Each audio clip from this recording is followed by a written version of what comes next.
안녕하세요. 금나침반입니다. 아파트 담보대출 현재 선순위로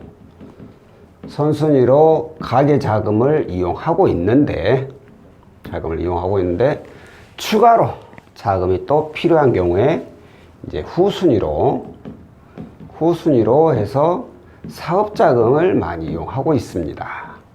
왜냐하면 현재 가계자금을 이용하신 분들은 더 이상 가계자금은 이제 후순위가 안 나오니까 사업자금으로 이용을 하고 있는데, 이 사업자금으로 이용을 할 수 있는 분들 나눠보면은 기존에 개인사업장을 운영하시는 분, 그리고 법인 대표, 이분들은 현재 사업장을 직접적으로 운영하고 있기 때문에 이 사업자금 담보대출을 이용한다는 게 뭐 어려운 건 아니에요.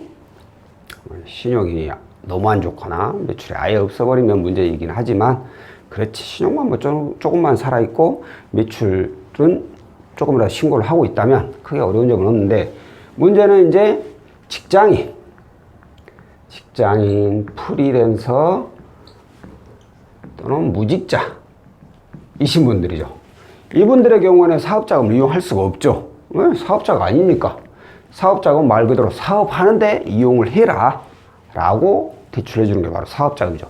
그래서 이분들의 경우에는 사업자금을 현 상황에서 이용할 수 없기 때문에 신규 사업자를 내 가지고 사업자금 담보대출을 이용을 해 왔습니다. 지금까지. 그런데 이게 갈수록 점점 어려워지고 있습니다. 뭐 아예 안 된다는 건 아닌데, 현재도 진행은 돼요. 가능은 한데, 문제가 뭐냐면 이게 말이 많이 나왔어요.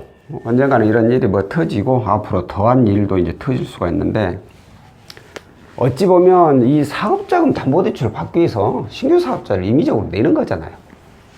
근데 이런 분들이 수가 어마어마하다는 거예요. 왜? 정부에서 아파트 담보대출을 막아버렸으니 나는 돈은 필요하고 어떡할 거야. 그래서 어쩔 수 없이 이렇게라도 이용을 해 왔는데, 이게 너무 많다 보니까 정부에서 규제가 들어왔습니다. 규제가 들어온 게 어떤 거냐.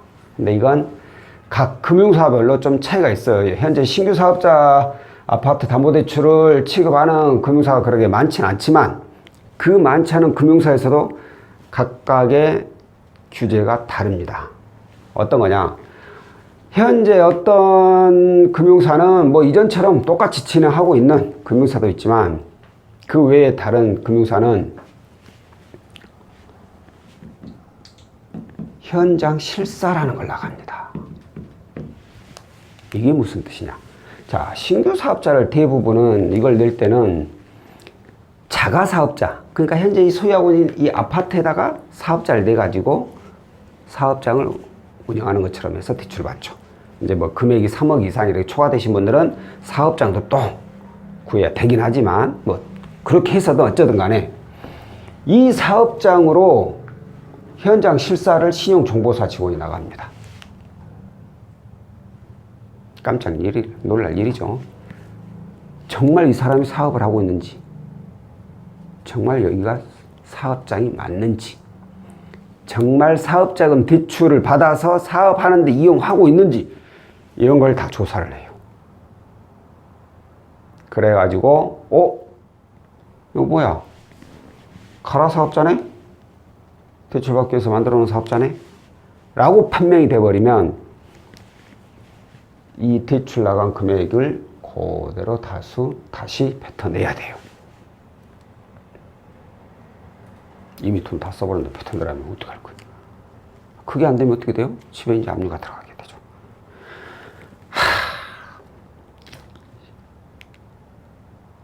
신경질 납니다, 솔직히. 아니, 내장을 대출도 못하게 막아놓고 이제 뭐 현장 실사까지 나와서 그러면 어찌라고 이렇게 해놓으니까 지금의 상황에서는 배부른 데가 한 군데가 있습니다. 배부른 데, 바쁜 데가 있어요. 어디냐? 바로 대부업체입니다. 대부업체. 대부업체가 아주 배가 불러서 터질 지경입니다. 이게 무슨 뜻이냐? 자, 일단 현장 실사 이런 것들 나가게 되면은 대부분은 진행하기가 어렵습니다. 왜? 사업자 내고 업종 확인해가지고 무슨 일 하십니까? 홈페이지 있나요? 확인해보고. 뭐 물건 있나요? 확인해보고. 그러면 대출 받은 금액 어디로 송금하셨나요? 통장거래는 확인해버리고. 이걸 어떻게 해? 그래서 대부업 쪽으로 진행을 하게 됩니다. 대부업 쪽에서도 여기서도 신규 사업자를 내가지고 하는 상품이 있어요. 그런데 대부업은 현장 실사가 안 나가죠. 대부업 쪽으로 나간 것은. 왜? 이건 정부에서 통계 내리는데 제외가 돼 있거든요. 대부업은 제외예요. 통계 내리는데. 그래서 현재는 대부업에서 신규 사업자를 내가지고 대출이 먼저 나가게 됩니다. 적용되는 금리는 대략 8에서 12% 사이. 여기에서 많이 적용이 돼요.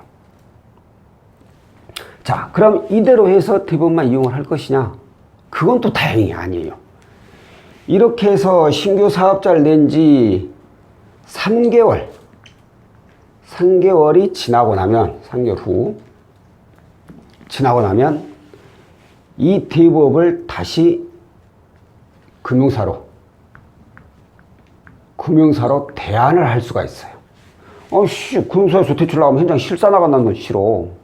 그럼 어떻게 해? 근데 다행히 이 신규 사업자를 낸 지 3개월이 지나고 나서 금융사로 다시 대안을 하잖아요. 그러면 3개월이 지난 사업자는 실사를 나가지 않습니다. 진짜 사업장을 운영하는 분이다 이거예요.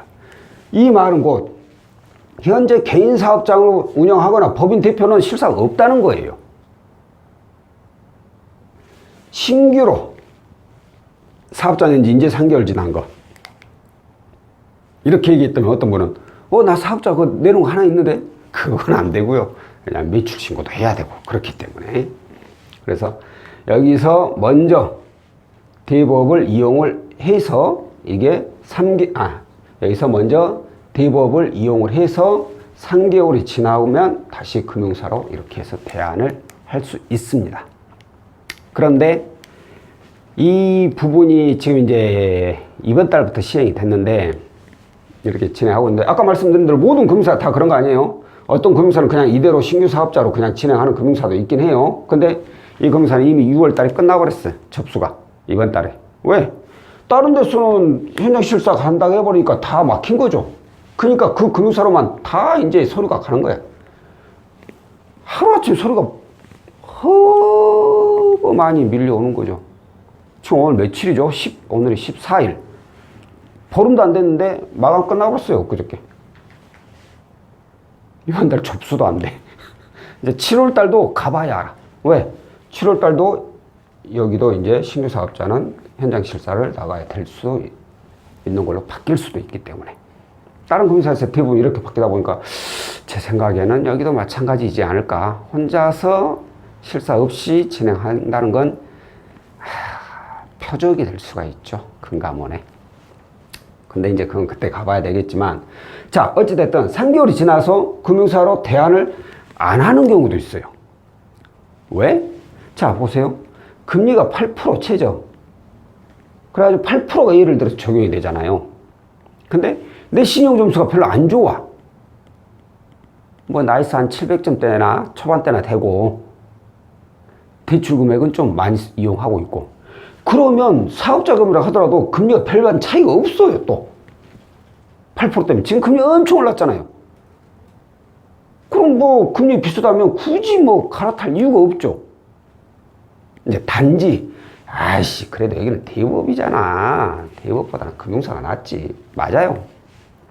그게 안심이 되니까 왠지 대부업처럼 뉴스에서 보면 뭔 일 나올 것 같고 그러잖아요. 근데 실상 그런 건 없어요. 그런 건 사채업자들이나 하는 거고, 일반 대부업은 다 대부업 등록증 내고 신고하면서 하는 거니까 그런 부분은 없는데, 이런 대법이라는 이 이름 때문에 껄끄러워서 대안을 하시는 분은 있을 수 있어도 금리 차이가 별로 없으면 대안하는 사람은 제가 봤을 때 별로 없을 것 같아요.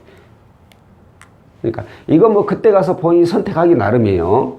선택하기 나름이니까 그렇게 하시면 되고, 또 이보다 더 낮은 금리로 또 하는 경우가 있어요. 3개월 되면. 근데 그 부분은 저도 이제 그 루트를 지금 체크 중인데, 그 부분은 제가 하게 되면, 체크가 되면은 그때 제가 다시 한번 영상을 올리기로 하고, 현재 신규 사업자를 내가지고 아파트 후순위 담보대출을 이용하고 자 하는 분은 뭐 지금 당장 만약에 저한테 내일 당장 연락이 왔다, 그러면 제가 할 수 있는 건 현장 실사를 나가도 나는 상관없다 이런 분 계시긴 해요. 또 내가 또 이런 데는 그쪽은 잘 알아가지고 내가 다 알아서 대처할 수 있어요, 그러신 분 계세요. 그렇게 똑똑하고 자신 있는 분은 해요. 나중에 근데 만약에 거짓으로 판명 나버리면 답 없어요. 저희도 책임질 수 있는 일이 아니기 때문에. 그래서 지금은 안전하게 이 직장인 프리랜서 무직자 이분들께서 아파트 후순위 담보대출을 이용을 해야 된다. 그러면 현재 제가 추천드리는 것은 뭐 당연히 금융사로 현장 실사 있겠지만, 지금으로서는 차라리 신규 사업자를 위해서 대법을 먼저 이용을 하셨다가, 그리고 3개월 뒤에 금융사로 대안을 하는 것. 이걸 제가 지금은 좀 얘기를 추천을 드린다기보다, 솔직히 추천도 그렇죠. 현재의 방법은 현장 실사 때문에 이런 방법이 있는데 어떻게 하실 건가요? 라고 제가 여쭤보는 그런 상황입니다. 지금 이 부분 때문에 많은 분들이 고민을 많이 하세요. 왜? 돈은 필요한데, 난 금융사에서 받았으면 좋겠는데 실사 나와버리면 답이 없거든. 그런다고 대법을 이용하자니 왠지 좀 찜찜하고 거시기하고 그런 게 있는데, 뭐 본인이 잘 알아서 생각하시고 판단하시면 될 것 같고요. 지금은 상황이 이런 상황이다. 신규 사업자로 내서 사업자는 담보대출 이용해야 될 경우에는 이런 상황이라는 거 참고하면 되실 것 같고요. 오늘 영상은 여기까지고요. 다음번에 또 다른 내용으로 찾아뵙도록 하겠습니다. 고맙습니다.